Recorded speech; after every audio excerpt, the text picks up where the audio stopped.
Hi, fam. Good afternoon or good morning. Lord have mercy. It's afternoon already. You take the kids to school and the day is halfway done. Good morning, everyone. I'm so excited. It is me again. For anybody who is just joining us, this is 10 at 10. And Dr. Remy, our chief spiritual midwife, she is getting some much needed rest. So I am so grateful and excited for everyone who has allowed us to be able to continue in her stead. So she understands that 10 at 10 still lives, rules, and reigns, and can still provide and move forward. Hey, cuz, good morning. And we're so excited for everyone who joined to know that she can still get some rest, that she doesn't have to hide or sneak out. Good morning. Good morning. That's my friend Nikki. I'm so excited.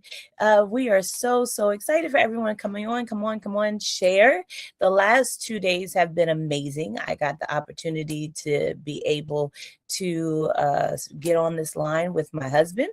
And this time I get to get on with my baby sis. Hi, Deke.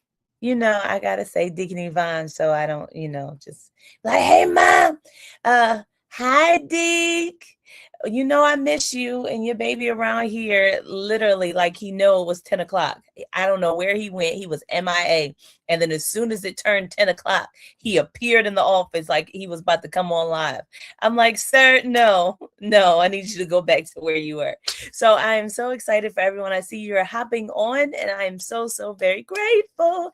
Again, we are so thankful that Dr. Remy can get some much needed rest. She said that she will be back next week, y'all. She will be back next week. So for the rest of the week, it's going to be me and Dr. K. Dr. K, you ready? Yes. Good morning, everyone. Good morning. Good morning. Good morning, Mama Roslyn. Good morning. And lately, we've just been talking about divine communications. We've been talking about what do we do after Pentecost, after we have been filled with the Holy Spirit. Now what? The Lord has really been dealing with me about what do we do when we're on the other side of what we prayed for? We are on the other side. We've been praying, we've been talking, we've been having conversations. And now that we are on the other side, it's so funny. We're going to pray. We're going to pray over Gucci in the name of Jesus. But now that we are on the other side, now what? So, Dr. K, there's a few things I want to talk to you about and ask you some questions. First things first, we know Father's Day is coming up. And I thought it was so cute what you did for Pastor Paul and all of his cards.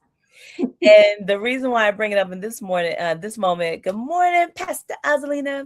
The reason why I bring it up in this moment is because I feel like now, of course, I want to ask you what your intentions were and what your thought process or what you wanted to come out of that. But my thought process was of making it abundantly clear that I am for you and that I love you, that you were having that type of communication to make abundantly clear that even though I couldn't be in the room, I still wanted to be in the room. Can you talk about that for those who did not know what that was? So it is amazing because first and foremost, my creativity is a gift, right? And so I'm like, okay, what can I get Dad for his birthday? And he's like, I want to see you. And so I looked up the flights and I was just like, yes, unless I can just and be there, it's not gonna happen. It's no way. And then gas decided to be $8 a gallon, and it was like, yeah, no. And so my thought was, how do I make impact without presence?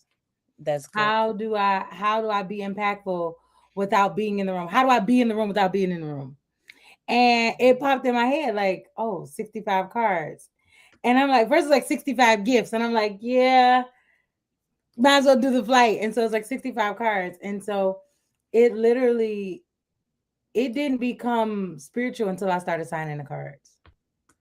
because as I was signing the cards, it was just like little clips of emotions through the years. And I'm like, I don't know where he was at 21, but happy 21st birthday, Dad. It's funny because I made videos during the process to give people an idea of what they may want to do. You know, we go to social media when we're looking for ideas, nail inspo, gift inspo, like we look to the internet. And so I made a video, and that video is actually at 75,000 views at the moment, where people is just like, that is such a great idea. But I wanted, because he adopted me as an adult, I missed all of these years. And so I wanted him to know like that I'm grateful for his commitment to being my father at the great age of 32. And so that's what my mindset was. And yeah, I'm just like 65 cards, I could do this. And Walmart was like, no, you can't do this. And I was like, but I will. Like the men's section is so small. And so when you talk about Father's Day, it's like he's gonna get the best hug ever because I didn't give my baby. Like, how do you top that? Right. Other than a helicopter with his Right. Right. How do you top that? But the thing that stuck out with me that you said, let me see, because someone put it in the chat what you said. I think it was Pastor Azalina. How can I make an impact without being present in the room? And being so intentional in your thought process. And what stuck out with me is not using it as an excuse, well, I couldn't be there. Or not using it as an excuse, well, you know, I tried. See, because I'm so familiar with disappointment, Right. It's almost like I expect to be disappointed. I know that is terrible, but people have shown me throughout the years that I need to be okay with disappointment. And because I'm okay with disappointment, I also don't like the way it feels, even though you get it, you know, whatever excuse they give you, oh, I couldn't, or when people tell me, I'm like, oh, I'm trying. Well, that means you're not doing, because doing, the difference between trying and doing is a decision. Right. Like, oh, I'm trying to cook dinner. Are you going to cook dinner? Yes or no? It's a decision of deciding to cook dinner. And so for me, it was like I understood how much he wanted to see me. And so that was just the idea that God gave me, to be seen and not physically be seen. Because let's be clear, I called with a plan. I didn't just send 65 cards and say, happy birthday, Dad. I said, no. I need you to give these out to people at the party and tell them to come up with the best excuse they got. I don't care where they found it. I don't care how they got it, but make it fun and present these cards. And so to receive the clips back, I was boohooing because I'm just like, yes, you guys did. It took a community to make the vision happen because I could not be there. And so again, not just saying, oh, I couldn't be there, I couldn't afford it. It was like, no, let me do what I can do. And so that's one thing that I try when it comes to the relationships, is let me do what I can do. Right. This is what I can do. Right. And if I'm going to do it, I'm going we're gonna do it. And not having I love it because it's not an excuse. And oftentimes I feel like we're making excuses. And we're talking about days after Pentecost, where the excuse has been removed. Yes. Before Pentecost, we were hiding, we were afraid, we were uncertain. We didn't know what was going on, what were our next. Jesus was talking to us in parables. But now after Pentecost, we've been endowed, we have our instructions. So now there's no excuses. I love what you were saying, the difference between trying and doing. There is a difference. We cannot lean on the thought process that it was a good idea, so that meant I tried. It was a good conception. You know, I think about I thought about you. I thought about you. People were like, oh, be grateful. It's the thought that counts. But then you really start to think, like, was it any thought in this? Like, I gave you carrots. It's the thought that counts. It's like, but I don't like carrots. So you thought to get me some, but did you think about me when you got it? Did you? I'm allergic and you still, oh, well, at least I got, no, it's not. And there has to be a plan and a forethought. I love what you were talking about, having a plan. Oftentimes we are using our lives on accident. We are living our lives on accident. On accident. It is, we're allowing other people to dictate and determine what is going to happen, what's not going to happen. We are allowing fear to be in the driver's seat and be the reason why we are not what the Lord has said. I think about the apostles, and literally this is the height. Okay, they just killed one. Their thought process about killing more was just, let's just keep it rolling at this point. And the fact that that didn't discourage me, because I have been endowed. Because I When know. we get, and then that also depends on, I love what you were talking about being connected to a community, because at the end of the day, who are you connected to? Are you connected with people that saying, girl, you doing too much? Why you Yeah, I doing heard all it. of that? I And heard it. you want me to do what? And some people mean well, right? Some people mean well, but they're like, well, can you just do 5 cards and put money in 5 cards? Can you? Because that's a lot. Can you just, or what if you just send him the money and you're wasting money on cards? And what if you, like, I heard so, and but in my mind, I'm like, the impact. Right.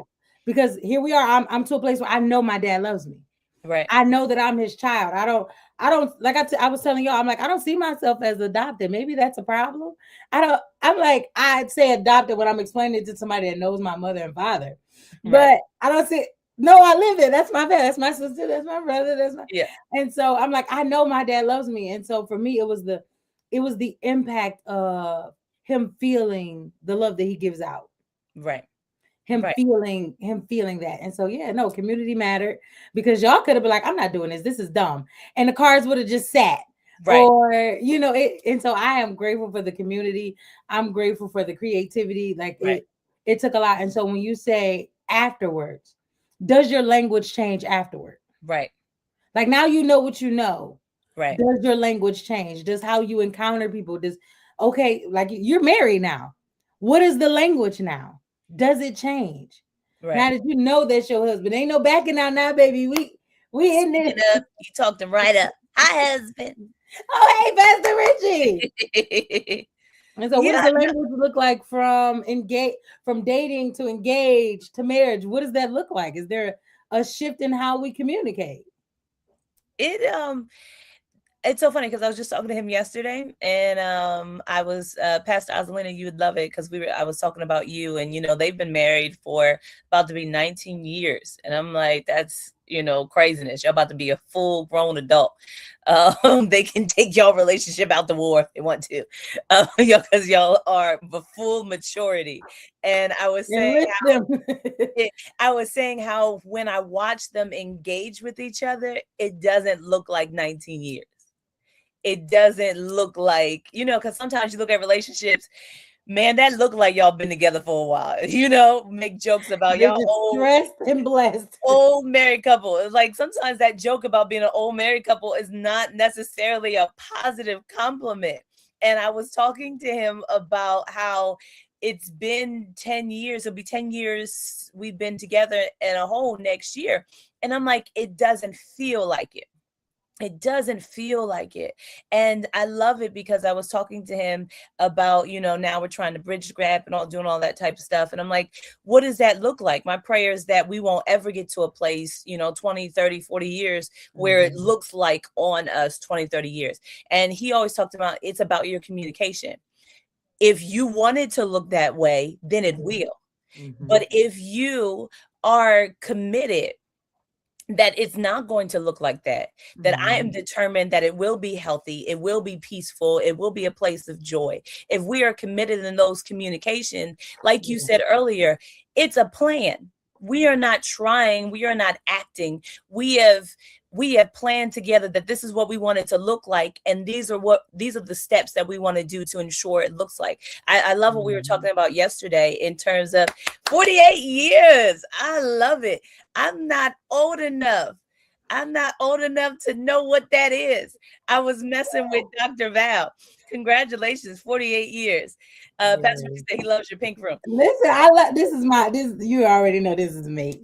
I was making a joke with Dr. Val, because I think she's along those lines as well. I'm like, I'm not even old enough to know what that is. Your marriage is older than me, Jesus. Like, I don't. Yes. I'm like, you would have to talk to me and get those things to me. But anyway, back on communication and just being strategic. Yesterday we were talking about it not being on accident, and making sure that we understand it's on us, that we cannot dictate what we do and what we don't do based on what other people do.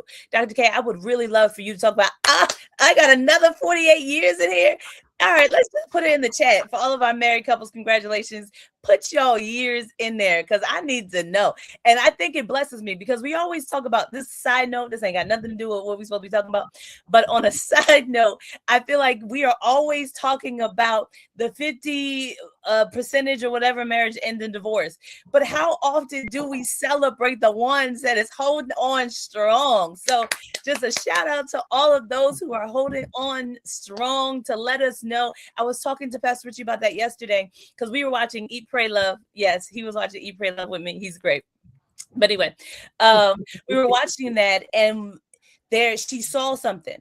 And instead of seeing it as something she can't do, she saw it as hope that it was something you can do. Oftentimes in our lives, we see stuff. And instead of talking about what this could be, oftentimes we talk about, we hate on people. Oh, they this, that's not real life. You not living what's supposed to be living. Like we say that this cannot be it. I remember even before I got married, I would watch movies. I love a good Hallmark movie. I love a good romance novel, all of that. And I would look at it and say, even if I don't see that story around me, I know it came from somewhere. I know there is someone out there who's living it. I know there is somebody out there who's having this life. And I'm decreeing and declaring that I will have it. Yeah. That I will see it, and doing a difference from seeing other things that you like and saying, well, that's just them. Yeah. That's what they about to have. But no. The Lord wouldn't show me anything that I couldn't have. God is not the type of God who's out there just trying to tease me and play in my face. He's saying, baby, if you see it, reach for it. Yeah. And I love it when prophets come down. He's like, that means he on your street. That means he on your road. Just hold tight, boo-boo, because your season is coming. Yeah. And I love it because it's so easy. Oh, I love it. I'm sorry. I'm just celebrating 27 years. I love it, Minister Dorothy. I love it. It's giving me joy from Tulsa, Oklahoma, of just, it is possible. Dr. K? Yes. It is possible. It is possible. You have to be committed to communicating. It's funny because you say that you want communication and then you realize what communication actually entails. It's not just being able to talk. It's also being able to listen. It's also being able to hear. We have to understand that listening and hearing is two different things. Yeah. Hearing is going in. Listening means you're actually going through what's being said. You're actually focused and attentive. And so, yes, you have to be committed to communication for any partnership, for any relationship, for anything that involves you and somebody else. You have to be committed to communication. It's so funny because this joke is like, oh, it's okay to talk to yourself as long as yourself don't answer. And I'm like, no, I answer. I talk and answer. Me and self be like, all right, this is what we're doing. No, we're not gonna do that. And so yes, as someone who has divorced after 11 years, I still have hope. Okay. I still have hope for my 27, for my 48. I still have hope. I believe that the best is yet to come. I believe that it's possible. I know that it is. And see, Nene, I was the complete opposite. I didn't watch Hallmark movies. I didn't watch love movies because I'm just like, that is just too sad for me. I don't want to hate on them because I'm miserable. Misery loves company, and y'all ain't good company because y'all kissing in the movie and having families and stuff. Y'all eating dinner together. No, who does that? And so we do that, okay? And so we do that. And so I go home, and Nene's like, Hallmark is just on the TV, and it's just like I'm in a place now where I can dream again. And so I'm just like, oh, that is so beautiful. Right. And it's so funny because Pastor Richie and I was talking about it. Even when I was watching it, though, I was just like, where he at, though? It's like, where is he? And is their husband's store? Did you go to? Where do you get that? And I love it because we were talking about how, or I was saying it, I love that I'm in the Hallmark men's season. I'm sorry for all of those who don't understand. My mom just got married. her Hallmark man. I got mine. TT got hers. I'm just like, Lord. We just gonna claim that KK is next because it's no way. Look, y'all, it's on my street. KK next, because I'm like, I remember there was a season where it was real dry out here, and it just looked like there no shade. I feel like where they at? They only on TV, but I can solemnly testify to you, Dr. K. We in it. They is out there. They exist in all different ages, shapes, and sizes. And I know we are so far, but I feel like it's just somebody needed real talk this morning. Right. Somebody needed to know that they are seen, that they are heard. They have went through this 50 days and they focus. They're on the side of Pentecost. They have the Holy Spirit, but they still feel alone at night. Right. They have the Holy Ghost and they can speak in tongue and they can prophesy and they hear God for other people. There's hope there. They hear God for other people. That's one thing. I think one of the most challenging things about being prophetic is hearing God give you a word of revelation for someone else. Detroit is in the house. They for out there. Else, where your hearing is keen for someone else, and at the in the late in the midnight hour, you like, God, but what about me? And so somebody needed to know that God has not forgotten them this morning. That what you saw that you desire, He hasn't forgotten you. He has not forgotten you. That the waiting room was not a punishment. It is not. And so I'm telling y'all, Nene asked me one day, she's like, what if this is your last year being single, what would you do? And I'm so upset that the economy wants to be trash on my last single year. Because the way I would live in a bathing suit on a boat in the middle of nowhere, living my best life, it's crazy. I'm like, oh, so my last season, I got to be in the house because gas is $8. But somebody needed to know that God sees you, not just God, but we see you. Right. And I don't want us to graze over that, because I feel like that is real conversation. And since we here, we might as well just be here, because there was a season where a relationship was ended, and I felt like I felt like someone told me Santa Claus didn't exist. And I'm just like, what am I supposed to do now? And the Lord told me, He said, if this is your last year to ever be single, to not have to worry about no kids, not have to worry about anybody looking for you or having to be accountable to anybody, because in every season, we want to be in another season. Nothing lasts forever. When it's cold outside, we want it to be hot. When it's hot, we want it to be cold. When it's raining, we want it to be sun. When it's sunny, we like, Lord, but the grass is dry. It's like in every season, we want to be in another season. Ooh. When you were younger, you wanted to be older. Now that you're older, you want to be younger. Now I'm older, I want to go back to washing dishes and doing chores. Right? Who said this adulting thing was fun? When you older, you just like, Lord, I want to be. But to learn to be present in every season. Yeah. In every season, I find myself content. Not because I don't want the next, but I have learned to soak in every season, because nothing lasts forever. Not even my problems. Everything is temporary. So if this is temporary, let me soak out all the nutrients that is left in this year. Yeah. What am I supposed to learn right here? Let me soak it in. So I'm saying, half of me, I got a joke. I'm like, the reason why the economy is like its way with you is because you probably one of those people that be all the way left. And he's like, I got to put at least some type of boundaries on her. We got to. You heard me? That's what I would be. Just like you just got off the boat. I know, but I want to play. I got my passport now. I'm in Germany somewhere. Boundaries. Yes. It's like, no, you can still do it. The gate has been open for you, but locally. The Lord knows His kids. He said, now with her though, I'm going to have to give her little boundaries, because if we let her loose, she won't come back. So we're going to put boundaries on her.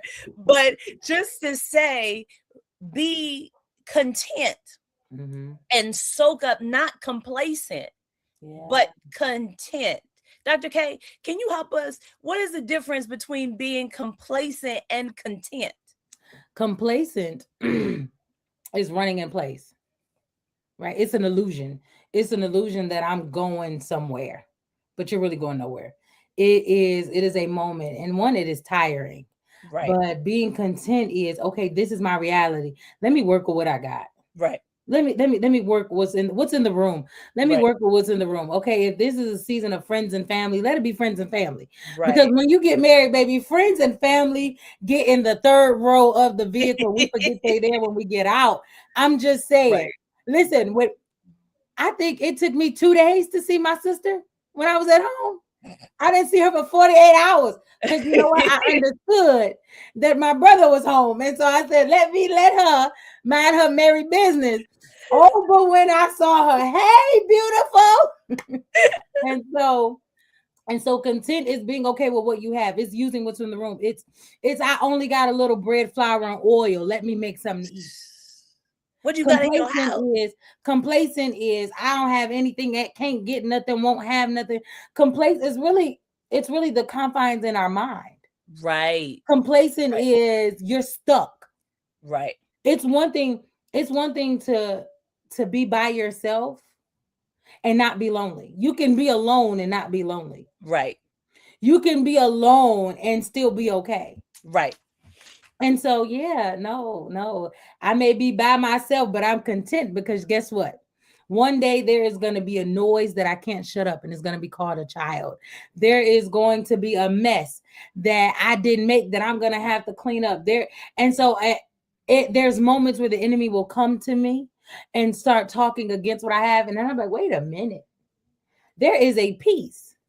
There's people that have children. They're like, you can wait, you can wait. And for me, I'm like, I'm running out of time. I'm running out of time. But they're like, no, trust me. Trust me. Because again, they have noises that they can't turn off. They got little people that they can't leave behind. And here I am picking up my bags and going to Jersey every 2 weeks. And people was wondering, like, how do you just go for 8 days? You just do. Nobody looking for you. And it's an amazing experience. And there will be no resentment of your next. I feel like sometimes we get on the other side of what we prayed for, We and like, damn, that wasn't that bad. you get in a resentment of your next because of what you feel like you missed out in your previous season. Yes. Now there is, instead of living a life of bliss and joy, now there's a mix, your blessing has been tainted. It had been tarnished because it's been polluted. I don't know about you, but I have been in some, I had a season where I wanted to be married, I want to have kids by this time. And I realized that because it was my will and not God's will, I created a Frankenstein. That's my joke. I say it all the time. I created a monster. And now this thing that should be beautiful is now it's chaos, and it's distorted, and it's filled with trauma and pain. I was reading somebody, oh my goodness, I was watching a podcast with Pastor Torre. He's talking about his book and everything. And they were putting in the comments about I can't stand when they do this and they don't ever talk about why the pastors got divorced, and they want to say it's about God and this, that, and forth. I'm like, bro, what are you talking about? And I bring that up just to say that if God never condoned the relationship, he was never in it. So this is I love that you brought this up. I was just telling mommy. So God was talking to me about the difference between a contract and a covenant. Ooh. We think that just because they got married at an altar or a church that it is a covenant. It sometimes it's a contract. And so the contract is the deal that you make with the enemy to have what you want right now. Contract versus covenant. And so it's the deal that you make with the enemy to have what you want right now. But the thing about it is, because you belong to God, the enemy can only hold you for so long. Contracts have an end. And so when that thing is over, it's over. And so I remember being in a season where God told me to leave. And I'm like, no. And I left. And here I am in this hotel, and all I have is my Bible and my notebook. And I'm like, God, what do I do? Like, these people are going to crucify me because I left. And people are like, nowhere in the Bible does it say leave.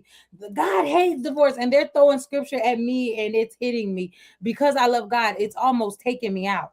And so I sit, and the Lord said, he said, I gave Saul specific instructions. And to appease the people, he did something different. Right.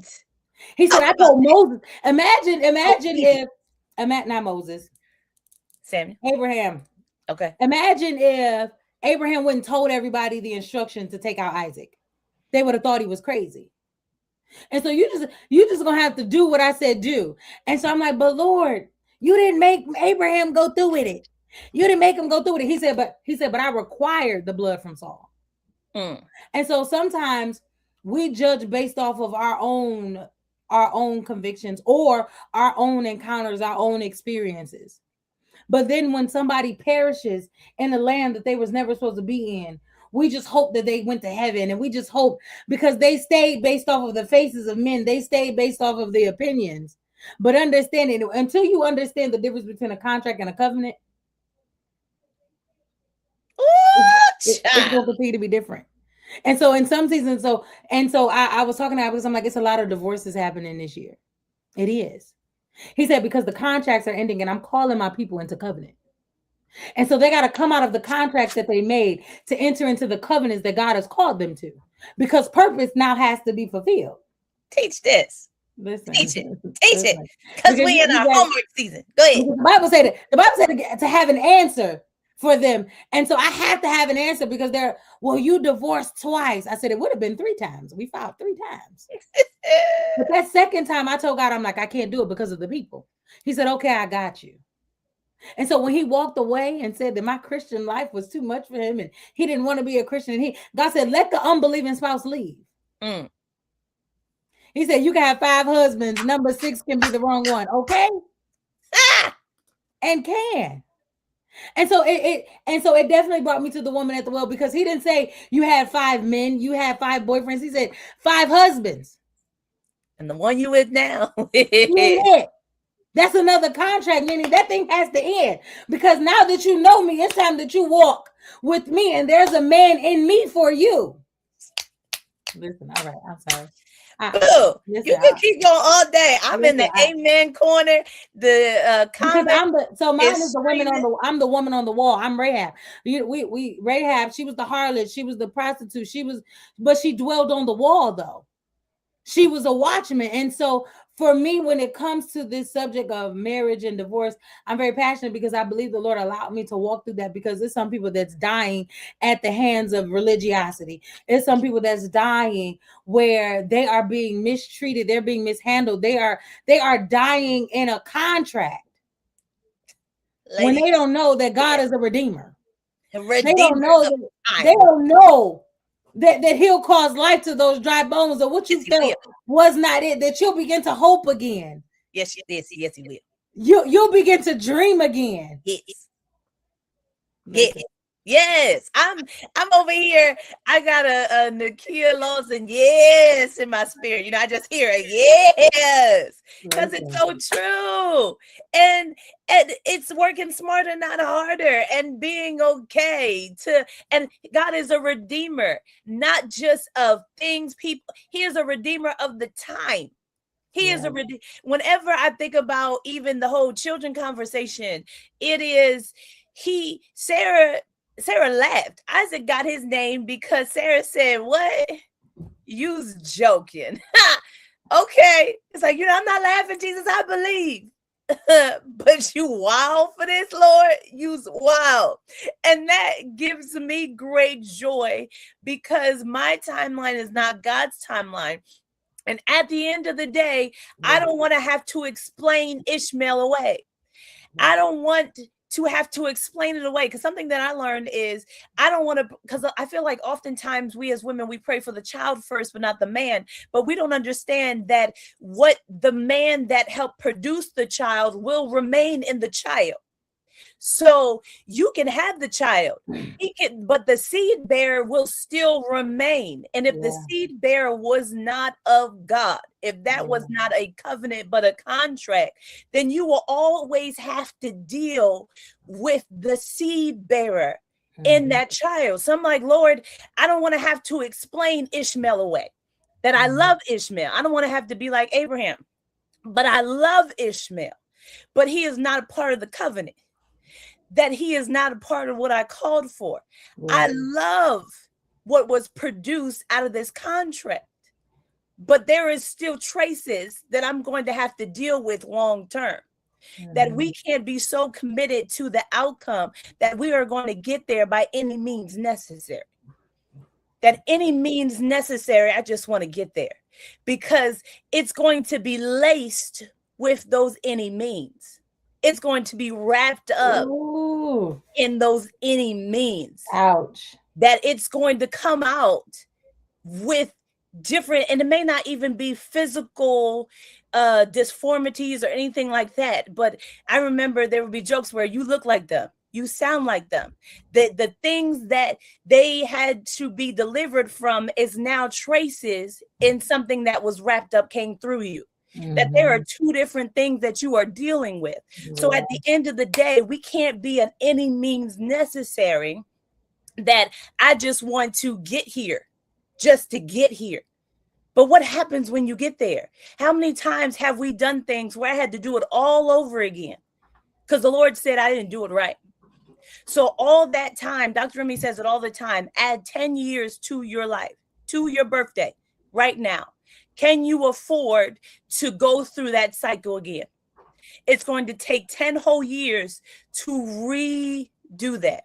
And I don't know about you, the older I get, the less that seems that don't seem fun.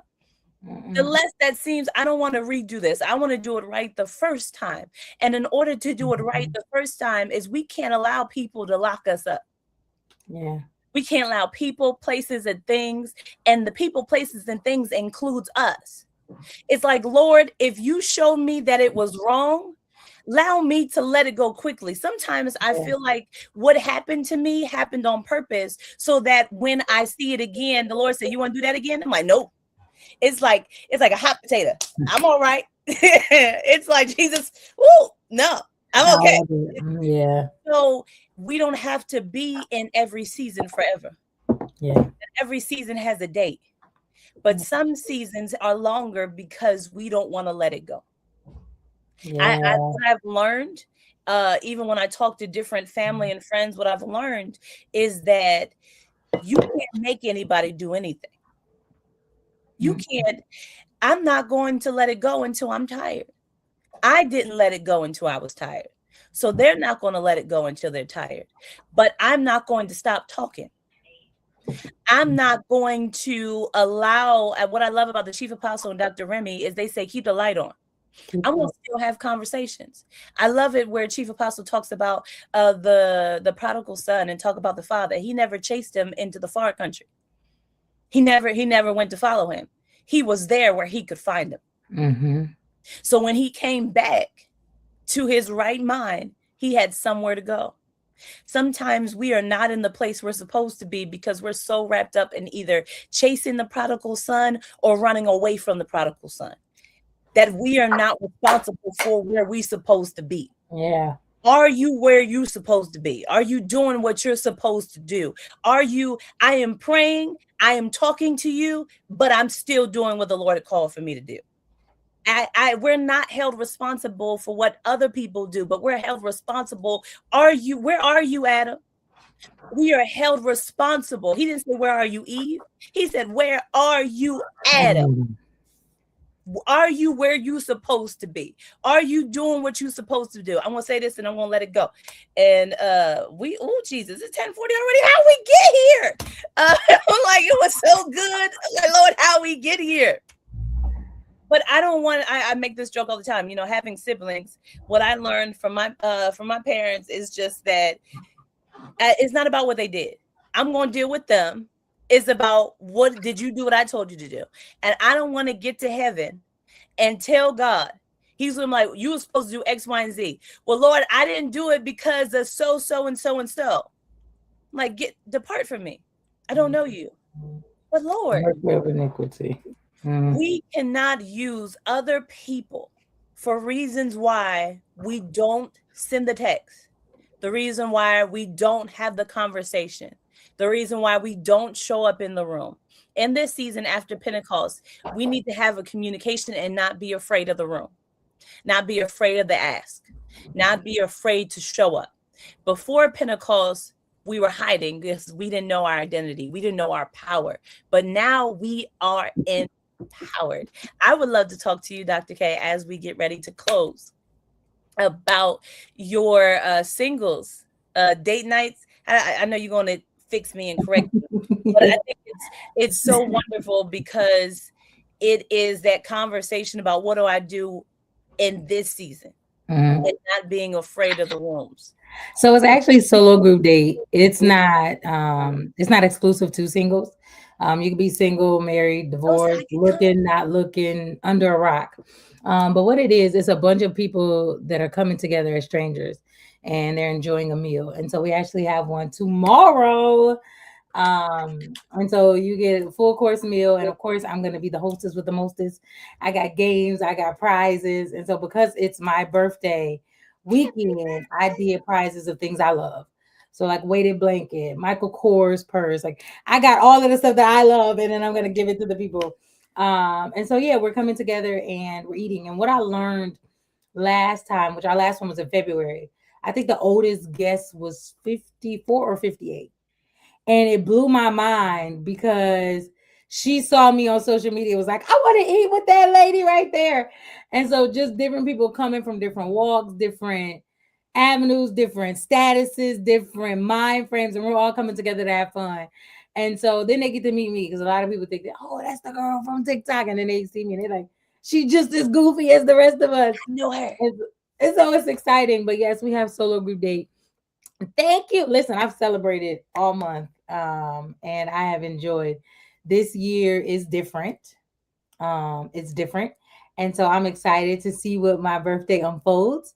I get to be excited again about my birthday. I get to, even graduation this year, I was just like, this is so nice. Like I hadn't done it before. It's like I missed everything the year before. I missed everything, and so this time I was just embracing the pictures, embracing the people. Happy birthday! I was just embracing and so yes, I'm excited to embrace all of the new people tomorrow and just get them comfortable with community. COVID did a number on community. It did. And so now people are like hesitant on, I don't know them. You hang with who you know. No, no, no. I want you to come meet some new people, so that we can build these communities, because I believe that a time is coming where all we're going to have is our communities. Right. And so, yes.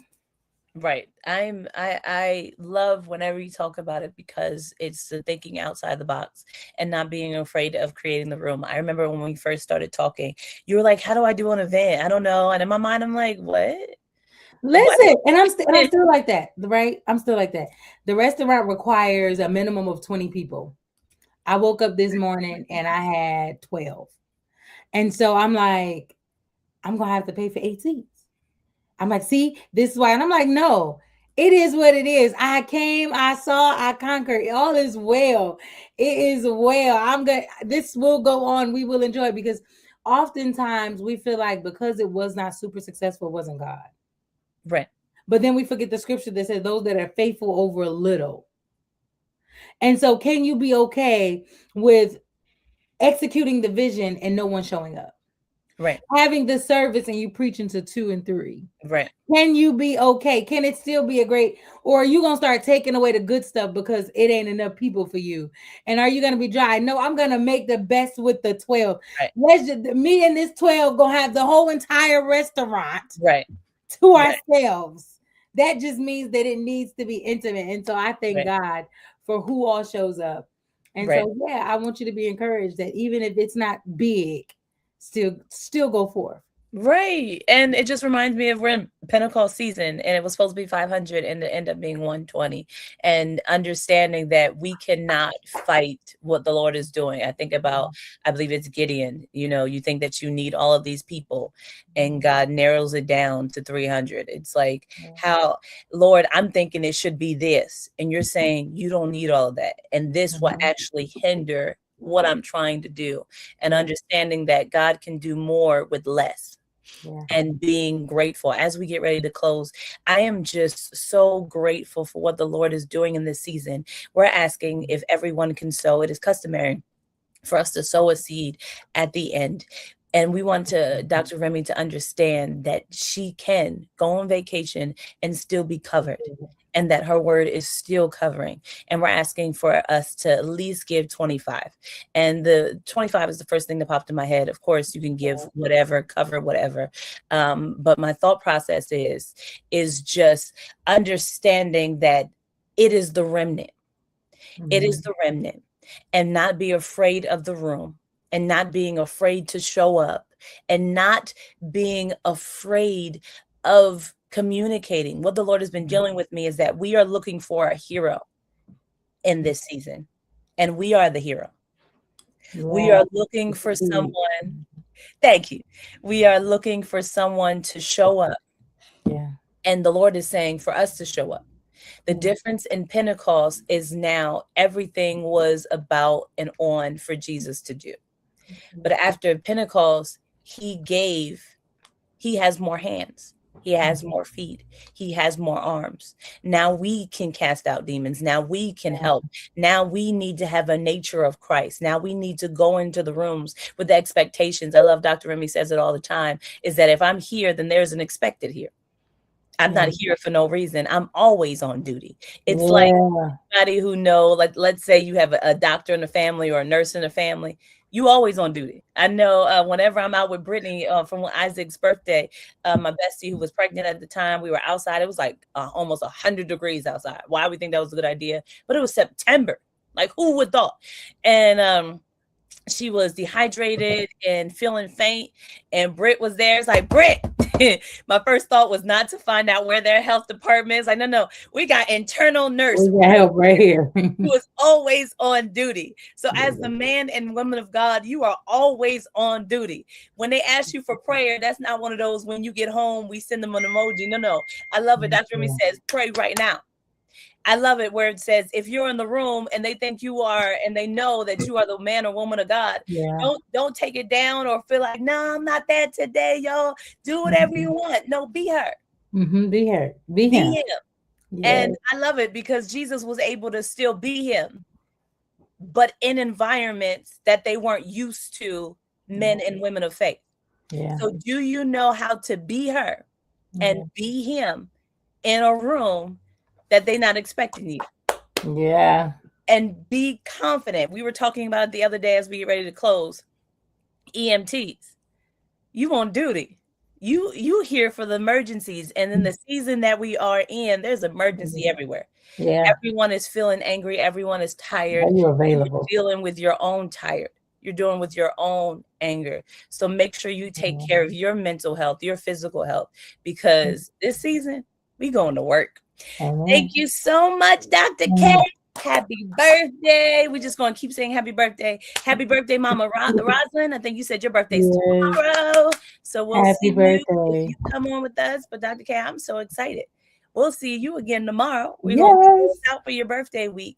And we are grateful for what the Lord is doing. See y'all again tomorrow.